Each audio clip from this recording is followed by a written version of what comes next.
आज मैं आपको बीए फोर्थ सेमेस्टर के paper history of modern world की यूनिट 2 के 30 मोस्ट रिपीटेड एमसीक्यूज करवाने जा रहा हूँ। ये एमसीक्यूज पेपर में हर साल रिपीट होते हैं और बार बार रिपीट होते हैं, इसलिए एक भी एमसीक्यूज मिस मत करना। वीडियो को एंड तक जरूर देखना।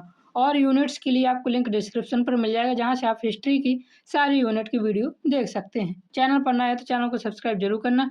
पीडीएफ के लिए आप हमें टेलीग्राम पर मैसेज कर सकते हैं। तो चलिए बिना देरी किए शुरू करते हैं हिस्ट्री की यूनिट 2 के 30 मोस्ट रिपीटेड, जो कि हर साल एमसीक्यूज आते हैं। पहला क्वेश्चन है हमारा, गौरवशील क्रांति किस देश में हुई? तो इसका हमारा सही आंसर हो जाएगा गौरवशील क्रांति इंग्लैंड में हुई थी। कब हुई थी? तो 1688 से 1689 में ये मानी जाती है। क्वेश्चन नंबर दूसरा दिया हुआ है, गौरवशील क्रांति किस वर्ष हुई? तो इसका सही आंसर है 1688 में गौरवशील क्रांति हुई थी। क्वेश्चन नंबर तीसरा है, बहुत इंपॉर्टेंट क्वेश्चन है, एक भी एमसीक्यूज मिस मत करना, याद रखना। क्वेश्चन नंबर तीसरा है, गौरवशील क्रांति के समय इंग्लैंड का राजा कौन था?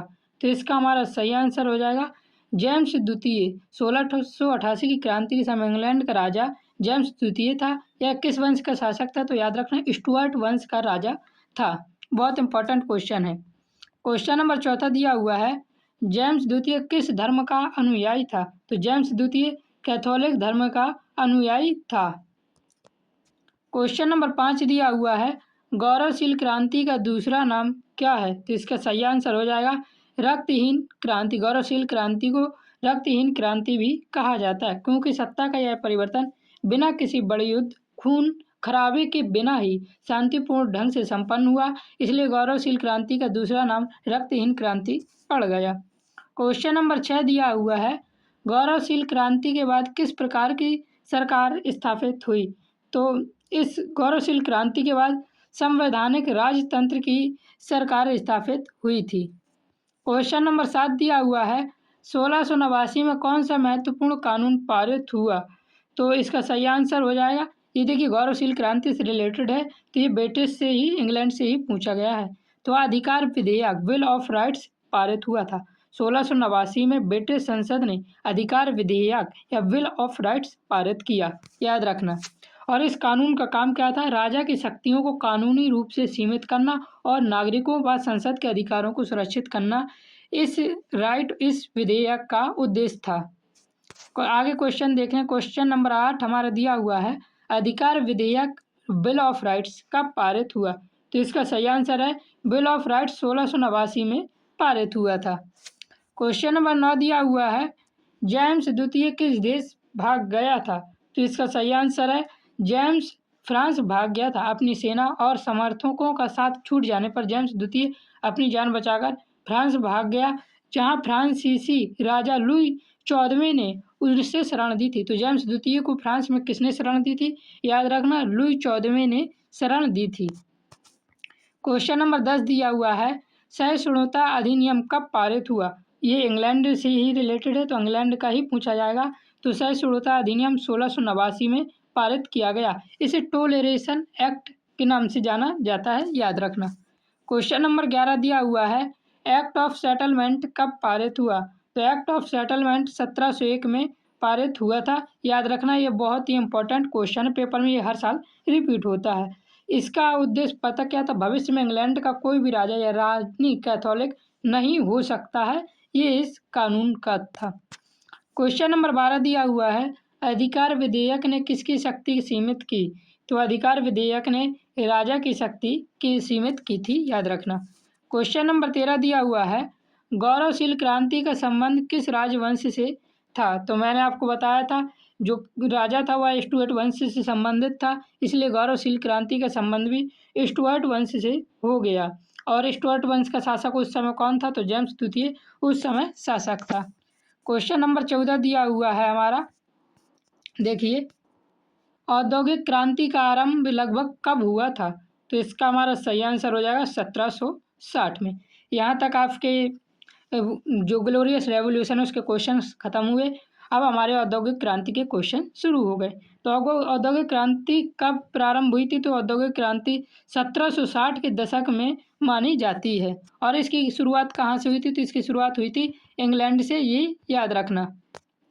क्वेश्चन नंबर 15 दिया हुआ है, जब औद्योगिक क्रांति से शुरुआत हुई तो औद्योगिक क्रांति के लिए कुछ नए नए आविष्कार हुए, तो उन आविष्कारों के बारे में भी मैं आपको यहाँ बताता जाऊँगा, जो कि पेपर में बार बार आए हैं। क्वेश्चन नंबर 15 है, फ्लाइंग शटल का आविष्कार किसने किया? तो इसका सही आंसर है जॉन के ने किया था। कब किया था? तो याद रखना 1733 में किया था, जिससे कपड़े बुनने की प्रक्रिया बहुत तेज कर दी और यहीं से औद्योगिक क्रांति और तेजी से बढ़ने लगी। क्वेश्चन नंबर 16 है, स्पिनिंग जेनी का आविष्कार किसने किया? तो स्पिनिंग जेनी का आविष्कार जेम्स हरग्रीव्स ने किया।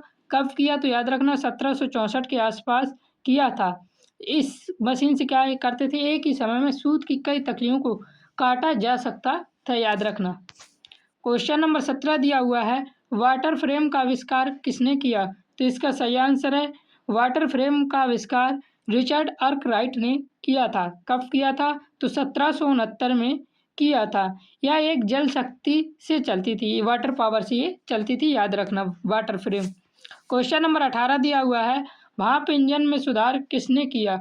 या पूछा जा सकता है, तो इसका सही आंसर है जेम्स वाट ने भाप इंजन में सुधार किया था।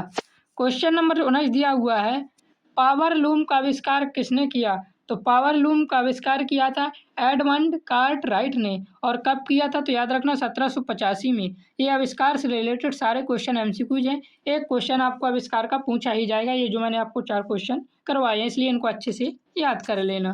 क्वेश्चन नंबर 20 दिया हुआ है, औद्योगिक क्रांति का मुख्य क्षेत्र कौन सा था? तो औद्योगिक क्रांति का उस समय का मुख्य क्षेत्र वस्त्र उद्योग था। औद्योगिक क्रांति की सबसे पहले शुरुआत वस्त्र से, सूती वस्त्र से हुई थी, जहां मशीनों का सबसे पहले और व्यापक उपयोग किया गया था वस्त्र उद्योग में। क्वेश्चन नंबर 21 दिया हुआ है, औद्योगिक क्रांति का केंद्र कौन सा देश था?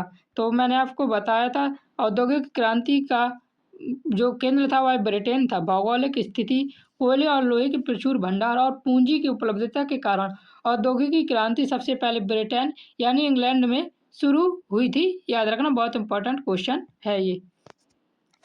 क्वेश्चन नंबर 22 दिया हुआ है, very very important question, wealth of Nations के लेखक कौन है? तो वेल्थ ऑफ नेशंस के लेखक हैं एडम स्मिथ। यह एक अर्थशास्त्री पुस्तक है।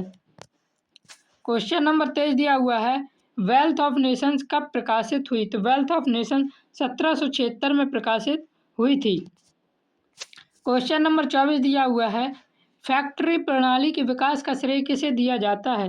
तो इसका सही आंसर हो जाएगा रिचर्ड आर्कराइट को। रिचर्ड आर्कराइट को आधुनिक फैक्ट्री प्रणाली का पिता भी कहा जाता है, क्योंकि उन्होंने सबसे पहले मशीनों और मजदूरों को एक ही बड़ी इमारत में रखकर उत्पादन शुरू किया था, अर्थात एक ही फैक्ट्री में रखकर इन्होंने उत्पादन शुरू किया, इसलिए फैक्ट्री प्रणाली के विकास का श्रेय और पिता इन्हें ही कहा जाता है, रिचर्ड आर्कराइट को। क्वेश्चन नंबर 25 दिया हुआ है, मैनचेस्टर किस उद्योग के लिए प्रसिद्ध था? तो इसका हमारा सही आंसर हो जाएगा सूती वस्त्र उद्योग के लिए। औद्योगिक क्रांति के दौरान ब्रिटेन का मैनचेस्टर शहर है ये, याद रखना, पहले सूती वस्त्र और उत्पादन का दुनिया का सबसे बड़ा केंद्र भी बन गया था। क्वेश्चन नंबर 26 है हमारा, भाप इंजन का प्रारंभिक उपयोग कहाँ हुआ? तो इसका हमारा सही आंसर है खानों में पानी निकालने में हुआ था। शुरुआती भाप इंजन जैसे पहला इंजन था न्यूकैमन का इंजन। इसका आविष्कार मुख्य रूप से कोयले की खदानों में भर जाने वाले पानी को पंप करके बाहर निकालने के लिए किया गया था। क्वेश्चन नंबर 27 दिया हुआ है, औद्योगिक क्रांति में कोयले का अधिक उपयोग किस क्षेत्र में हुआ? तो इसका सही आंसर है उद्योग क्षेत्र में हुआ था। लोहा गलाने और नए भाप इंजन को चलाने के लिए उद्योग में कोयले का बड़े पैमाने पर ईंधन के रूप में उपयोग किया जाता था औद्योगिक क्रांति के समय। क्वेश्चन नंबर 28 दिया हुआ है, लाइसेज फायर सिद्धांत किससे संबंधित है? या इसे लेसिज फायर सिद्धांत भी कहते हैं। तो यह एडम स्मिथ से संबंधित है, जिसका अर्थ है हस्तक्षेप। याद रखना, लेसिज फेयर का अर्थ क्या है? तो हस्तक्षेप है, यानी अर्थव्यवस्था और व्यापार में सरकार को कम से कम दखल देना चाहिए। क्वेश्चन नंबर 29 दिया हुआ है, औद्योगिकीकरण का प्रमुख प्रभाव क्या था? तो नगरीय वृद्धि हुई औद्योगिकीकरण से, ये प्रमुख प्रभाव था इसका। क्वेश्चन नंबर 30 दिया हुआ है, प्रथम औद्योगिक क्रांति मुख्यतः किस पर आधारित थी? तो प्रथम औद्योगिक क्रांति मुख्यतः भाप और कोयला पर आधारित थी। 18वीं और 19वीं सदी के आसपास पहली औद्योगिक क्रांति मुख्य रूप से कोयले और ऊर्जा और भाप इंजन की तकनीक पर टिकी हुई थी, जबकि दूसरी औद्योगिक क्रांति जब हुई तो वह क्रांति बिजली और पेट्रोलियम पर आधारित थी। ये भी याद रखना। मैंने आपको 30 मोस्ट रिपीटेड एमसीक्यूज करवाए। इसके साथ मैंने आपकी एक्सप्लेनेशन की। वीडियो पसंद आई हो तो लाइक करना, चैनल पर नए हैं तो सब्सक्राइब करना। और भी सब्जेक्ट के एमसीक्यूज मिल जाएंगे आपको, हमारे चैनल की प्लेलिस्ट में जाकर देख सकते हैं। और इसी सब्जेक्ट की और यूनिट देखने के लिए लिंक डिस्क्रिप्शन पर मिल जाएगा, वहाँ जाकर जरूर देखें। जय हिंद, जय भारत, राधे राधे।